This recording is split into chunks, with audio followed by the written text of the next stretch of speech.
তোমরা কি কখনো কচি কুমড়ো মাখা খেয়েছো? চলো আজকে ট্রাই করা যাক। তো প্রথম লাগবে দুটো কচি কচি কুমড়ো, যদি বাড়িতে না থাকে পাশের বাড়ি থেকে চুরি করে নাও। তারপর ভালোভাবে জল দিয়ে ধুয়ে নাও। ধোয়ার পর সাইডের ফুল আর ডালটা ফেলে দাও। তারপর পোরকার খোসাটা আস্তে আস্তে ছিলতে শুরু করে দাও। দেখতে হবে যেন খোসা না থাকে, খোসা থাকলে ততটা ভালো লাগবে না খেতে। তারপর ভালোভাবে জল দিয়ে ধুয়ে নিতে হবে আরেকবার। ধোয়ার পর ছোট ছোট করে পিস করে কাটতে হবে, কারণ যত ছোট পিস হবে ততই খেতে ভালো লাগবে। তারপরে দুটো শুকনো লঙ্কা আগুনে পুড়িয়ে নিয়ে নিতে হবে, কারণ আগুনে পোড়ালে টেস্টটা একটু বেশি পাওয়া যায়। তারপরে এতে দিয়ে দিতে হবে নুন, সর্ষের তেল পরিমাণ মতন সব দিতে হবে। তারপর এটা ভালোভাবে হাত দিয়ে ভালোভাবে গুঁড়ো গুঁড়ো করে নিতে হবে। তারপর এতে দিয়ে দিতে হবে লেবুর রস, কারণ লেবুর রস দিলে স্বাদটা আরো ভালো হবে, খেতে দারুণ লাগবে টক ঝাল। তারপরে দিতে হবে তেঁতুল। তেঁতুলটা ভালোভাবে মিক্স করার পর কুমড়োগুলো এক জায়গায় মিক্স করে 2 মিনিট ধরে এইরকম মিক্সিং করতে হবে, যাতে ভালোভাবে মিক্স হয়। যত ভালোভাবে মিক্স করতে পারবে ততই টেস্ট হবে। চলো আমার তো রেডি হয়ে গেছে, টেস্ট করে দেখা যাক কেমন হয়েছে।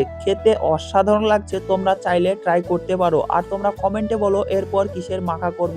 ভালো লাগলে লাইক কমেন্ট শেয়ার করে দাও। Bye bye.